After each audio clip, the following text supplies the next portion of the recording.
Então, compas, água e direito à cidade, reflexões feministas na vida urbana.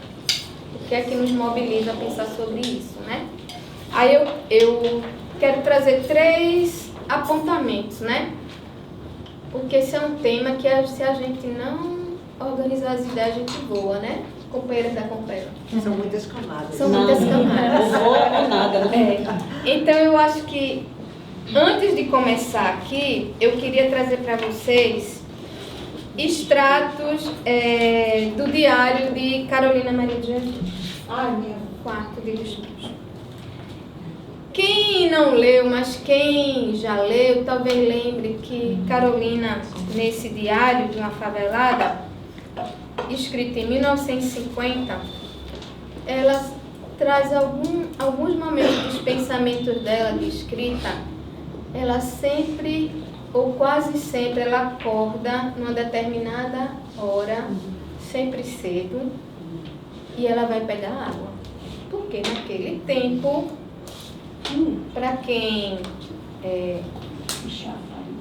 tinha um chafariz, né, nas esquinas, né?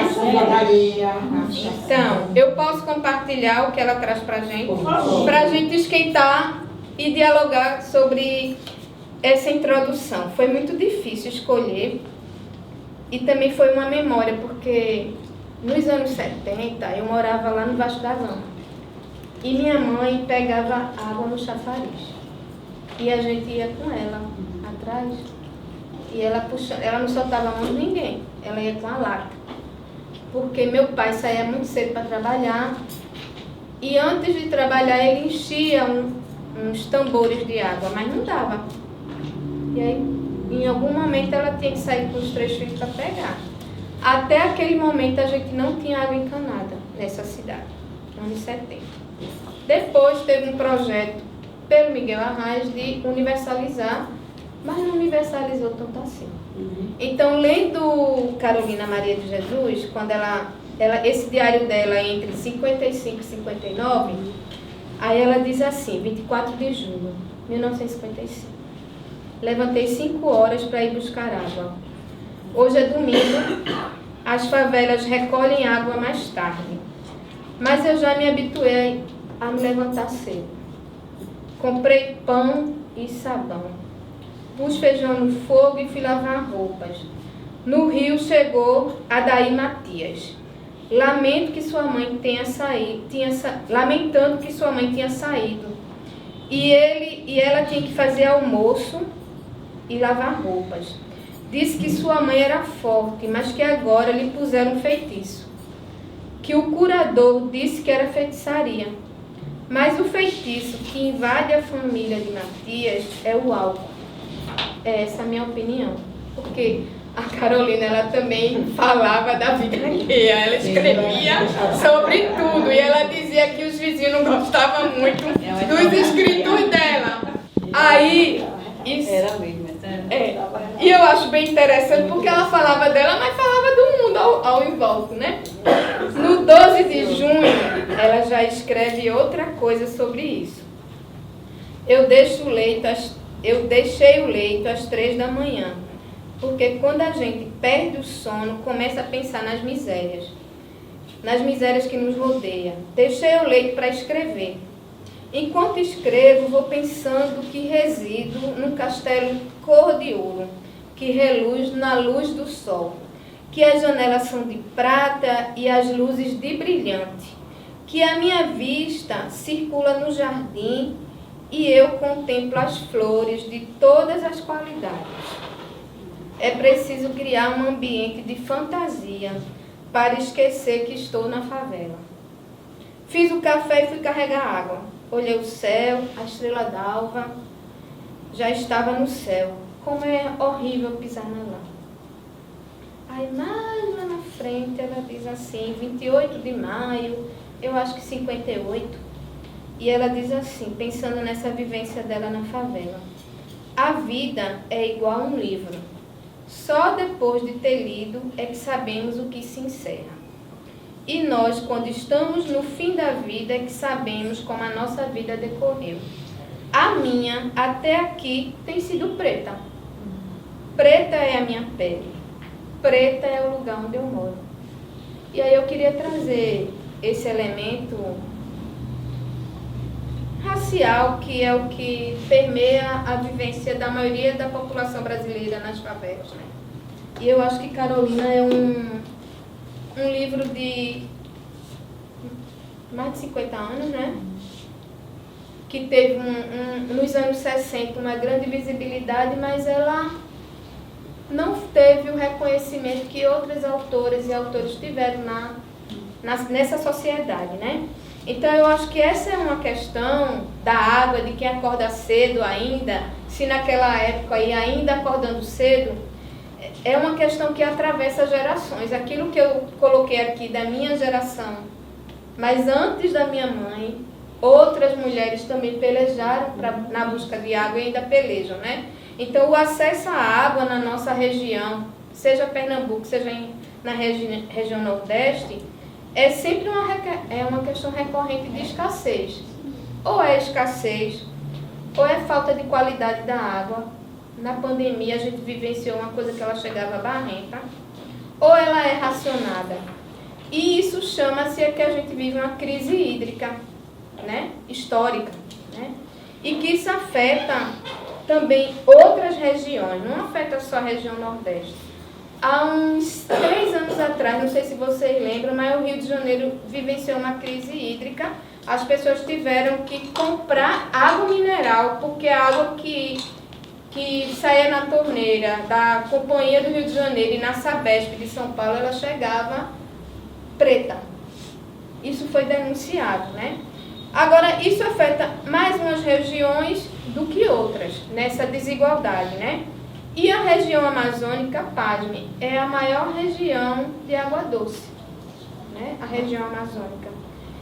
E a gente também tem outras desigualdades, que é a forma como se utiliza dessa água. O Centro-Oeste, eu não sei se vocês vêm acompanhando, é o lugar do agronegócio, né? Produção de gado, de eucalipto. E é nesse lugar que se utiliza de volumes de água. Mais de 72% do volume de água para o consumo humano é utilizado pelo agronegócio. Isso significa que a água que é para o consumo doméstico fica cada vez mais escasso. Então a gente vivencia um problema mundial em tempos de crise climática, não é isso? Chove, mas a gente não tem água na torneira, não é isso? Então, como é que a gente traz, né, essa questão, pensando que essa crise climática também gera outros problemas, não é? A gente tem racionamento, a gente tem enchente, a gente tem chuvas intensas em tempo que não é para chover. Eu estou ficando enganada, né? Esse era o tempo dos ventos, né, agosto? Continua chovendo e chovendo do carro. Tem uma escassez hídrica e um racionamento crônico com um tempo que é desproporcional para o uso da água que a gente precisa ter nas torneiras. E a qualidade também é uma questão, né? E aí, só para esquentar os tamborins, só para vocês perceberem, vejam só, a gente vive tempos de mudanças climáticas, o impacto é sobre água numa região, chove demais no sul, seca no Amazonas, fogo no Centro-Oeste, não é? E isso tudo tem um impacto ambiental e um impacto cotidiano, porque as queimadas no Centro-Oeste chegam até São Paulo.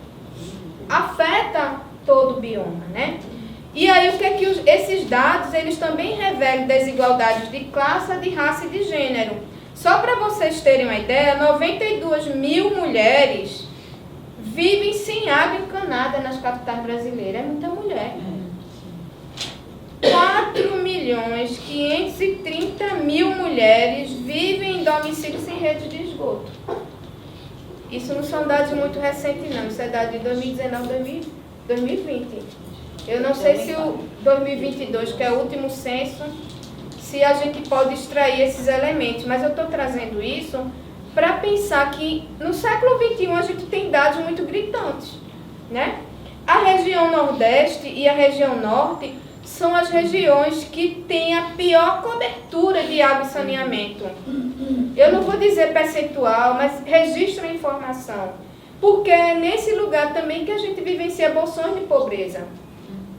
E aí os dados de 2019 diz que 35 milhões de brasileiros não têm água tratada. E aí algumas doenças que estavam erradicadas voltam. Não é verdade? Então, como é que esses dados revelam para a gente situações desiguais para a gente seguir refletindo? E como isso ganha centralidade no debate hoje em curso pelo chefe de Estado no âmbito da COP30? É relevante? Então, são elementos para a gente pensar como esse cenário é um problema mundial e é um problema no sul global, na América Latina e na África. A gente não pode só olhar para o nosso umbigo. A gente também precisa considerar que países que estão no continente africano vivenciam situações piores no acesso à água tratada. E isso tem pouca visibilidade na mídia, né? Então, esse cotidiano, essa situação afeta o cotidiano de nós mulheres e a nossa vida nos territórios urbanos e rurais. Não dá para a gente ver a coisa separada, né? Num contexto de cidades sem saneamento ambiental, que afeta a condição de vida das mulheres, em especial a população pobre. E a gente sabe que essa população pobre, ela é racializada. E ela é também feminina, né? E é preciso considerar que esses são sujeitos predominantes, ou grupo social predominante, que moram na favela.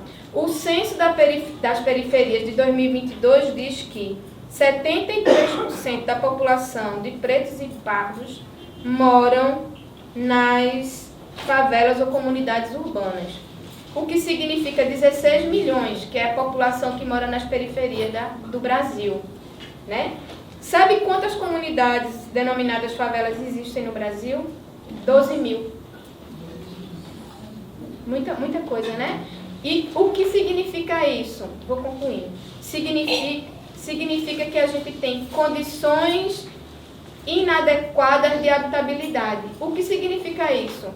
Moradia, que é um cômodo dividido por coabitação. Então, às vezes, é o pai, a mãe, a filha que engravida e os irmãos num espaço que não é 30 metros quadrados, que não tem banheiro dentro de casa, que a água não é encanada, que a água é compartilhada. Por exemplo, tem uma pessoa que eu conheço que mora em Nova Descoberta, que a água não chega e o pessoal da comunidade precisa comprar carro-pipa, porque é a única forma, senão não tem água, entende? Então isso também onera a condição de vida de uma pessoa que já mora numa condição periférica. Então, o que é que nesses territórios, que é característico, Passarinho, Monte Verde, Coque, Coelhos, Nova Descoberta, tem em comum nesse debate da água como direito à cidade? Tem algo em comum ou não tem? Então, a gente acha que são áreas que têm a marca histórica do que Carolina Maria de Jesus diz pra gente, lá da favela do Canindé de 1950, que hoje é a favela que está na margem, né? A favela do Canindé hoje fica ali naquela margem do Rio Pinheiro, se eu não estou enganada. Porque a reestruturação urbana de São Paulo também produz deslocamento das comunidades das áreas periféricas, né? Aqui é um exemplo disso. Então, essa escassez da água de hoje que a gente vive tem uma herança perversa, que é o racismo estrutural, né? Então, a gente tem condições de vida das mulheres em geral, mulheres pobres, mulheres negras, que na sua vivência particular acordam e dormem sem o direito humano à água. Isso significa que ao não ter a água cotidianamente, parte da sua vida é sequestrada. Porque vocês sabem melhor do que eu que precisa esperar a água subir depois que na parte plana a água atinge a todo mundo daquele território e ela tem que esperar de madrugada para lavar roupa, lavar prato, para não poder acumular o serviço, né? Então essas questões nos motivaram a colocar esse tema na ordem do dia, a voltar a conversar sobre isso, né? Então, como é que todas essas questões também revelam a perversidade da privatização da nossa cidade hoje. Então, um outro elemento dessa privatização é a mercantilização. Recife, a cada dia é mais prédio. Os prédios, quando não cabem aqui, vai para Camaragibe, vai para Paulista, vai para o Cabo, porque eram territórios que estavam desvalorizados. E aí, para que esses condomínios de classe média possam existir, é preciso criar uma nova infraestrutura urbana. E essa infraestrutura urbana significa eu fazer cavamento de poço e atingir lençóis freáticos, que é a gente atingir uma outra dimensão, que é a não preservação dos recursos naturais, né? Então, isso gera uma demanda por água que é uma demanda desigual, porque do plano ao morro, a população mais afetada é de baixa renda, né? Então, eu queria trazer essas questões, meu tempo já estourou, mas para a gente pensar um pouco como é que tudo isso vai nos mobilizar esse 1 dia e meio para a gente conversar sobre esse tema, trazendo nossas fontes e veredas coletivas para essa roda e pensar por que a água, como um direito e bem comum, é importante para nós mulheres. E qual é a leitura que o feminismo faz disso? Como é que nós, mulheres feministas, olhando para esse cenário, carregando nas tintas para enfrentar o patriarcado, o capitalismo e o racismo, né? Então, queria trazer essas provocações, adelante para pensar daqui para frente esse desafio, né? Porque a gente naturalizou que a água tem que ser paga. E a gente precisa deslocar esse pensamento, porque é o que está consolidado na sociedade, sabe? Então, para deslocar esse pensamento de que a água é um bem comum e não mercadoria, a gente precisa dissecar o que está por trás disso. Viu? É isso. Inaugurada aí, vamos pensando.